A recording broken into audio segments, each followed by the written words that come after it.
एक बार की बात है, एक घने और सुनसान जंगल में एक साधारण सा गधा निवास करता था। उसकी बुद्धिमानी की चर्चा जंगल के अन्य पशुओं के बीच थी, लेकिन बाकी अजनबी उसे मूर्ख समझते थे। दरअसल उसकी चतुराई कभी कभी ही प्रकट होती थी, पर जब भी वह बोलता, उसकी बातें किसी गूढ़ रहस्य की तरह उजागर होती। एक दिन जब वह अपने पैरों से जंगल की घास चबाने में व्यस्त था, तभी उसकी नजरें एक खतरनाक मेहमान पर पड़ीं। वहां शेर था। वह भूख से व्याकुल था और उसकी नजर गधे को देखकर तेज हो गई। आज तुम मेरे भोजन बनोगे, शेर ने गरजते हुए कहा, जिससे जंगल की हर जानवर उसकी गूंज सुन सकता था। गधा शेर की भव्यता को देखकर भयभीत हुआ, पर उसकी चतुराई ने उसे तत्काल विचार करने पर मजबूर कर दिया।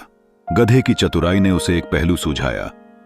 उसने डरते हुए कहा, हे जंगल के राजा, निश्चित रूप से मेरा अंत निकट है, परंतु मैं आपको बताना चाहता हूं कि जंगल में एक और गधा है जो मुझसे भी मोटा और ताजा है।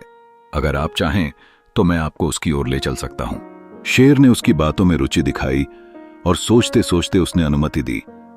ठीक है, मुझे उस गधे के पास ले चलो। गधा बड़ी होशियारी के साथ शेर को जंगल के पुराने कुएं के पास ले गया। कुआं सूखा था, लेकिन उसमें पानी का प्रतिबिंब देख रहा था। गधा मुंह से मुस्कुराते हुए बोला, राजा जी, वो गधा इसी कुएं के भीतर छिपा है, आप झांक कर देखिए। जैसे ही शेर ने कुएं में झांका, उसे अपना ही प्रतिबिंब दिखाई दिया। उसने सोचा कि कोई दूसरे शेर ने उसके शिकार पर नजर रखी है। गुस्से में आकर वह उस दूसरे शेर पर झपट पड़ा और कुएं में गिर पड़ा। गधे ने मुस्कुराते हुए अपने आप में कहा, जब बुद्धि हो तो साधारण जीव भी बच सकते हैं। उसके इस जादुई करतब ने साबित कर दिया कि कभी कभी धैर्य और चालाकी सीधे तौर पर बचाव का साधन बन सकती है। यह कहानी सभी को सिखाती है कि बाह्य रूप से आक्रामक नजर आने वाले व्यक्ति के खिलाफ भी सच्ची चतुराई ही अंतिम विजय दिला सकती है।